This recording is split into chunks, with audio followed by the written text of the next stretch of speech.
আর তুমি নাকে তেল দিয়ে ঘুমাও, দেশ স্বাধীন হয়ে গেছে।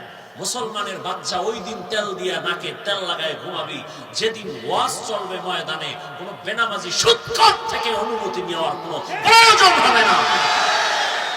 মুসলমানের বাচ্চা তেল লাগায় নাকে ঘুমাবি সেদিন যেদিন এদেশের মসজিদের কমিটিতে কোন সুৎখোর বেনামাজি ঢুকার সাহস হবে না।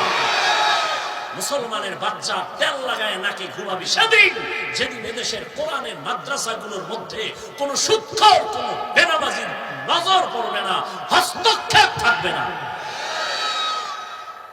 তুমি এখানে তেল লাগায় ঘুমাও আর অন্যদিকে দেহ ব্যবসায়ী মহিলারা সাংবাদিক সম্মেলন করে আমাকে অধিকার ফেরত দাও। আমরা দেহ ব্যবসা করে খাই, এইখানে হাত দেওয়া যাবে না, হস্তক্ষেপ করা যাবে না, আমাকে অধিকার ফেরত চাই। আর তুমি নাকে তেল লাগায় ঘুমাও, দেশ স্বাধীন। মুসলমান কখনো ঘুমানোর সুযোগ নেই। আমার কলিজার ভাই মুগ্ধ জীবন দিয়েছে, আবু সাইদ দিয়েছে, কাফনের কাফন রেডি থাকো, একবার না।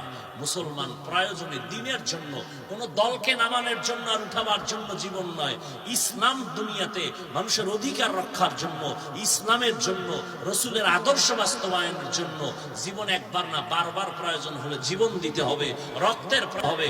কাফন নিয়ে রেডি থাকো, মুগ্ধের মতো ওই কাতারে তোমাকেও শামিল হতে হবে। নবী কি দোয়া করছেন? ও আল্লাহ, তুমি আমাকে গরিবী হালাতে রাখো, আমি ভালোবাসি। গরিবী হালাতে আমারে মরণ দাও, কিয়ামতের দিন আমি যেন গরিবের মজলিস নিয়ে কাতারে দাঁড়াতে পারি হাসরের মাঠে।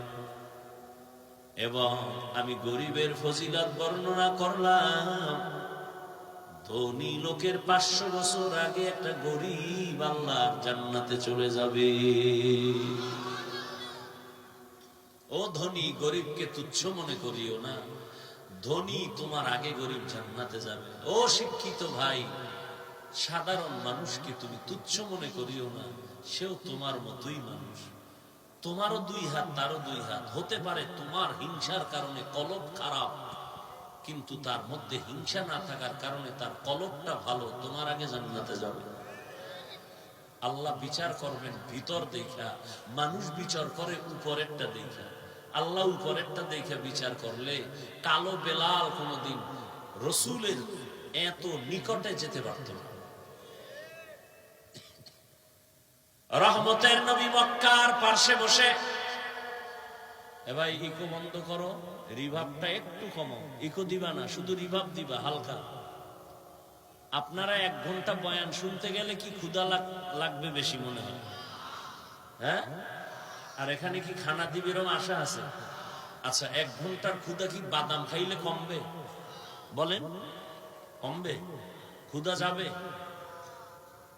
এটা বেহেশতের বাগান। ক্ষুধার প্রয়োজন হলে দোকান আছে না?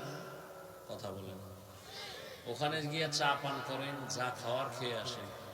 ওয়াজের মজলিসে বসছেন, বসে কোরআনের কথা হচ্ছে। সব জায়গায় চালাকি আর মাস্তানি চলে না, সাবধান। জীবনে বহু চালাকি করছেন, এবার ফিরে আসেন। বহু চালাক ধরা খায় কিন্তু বেতাল হয়ে পড়ে আছে, দেখেন না?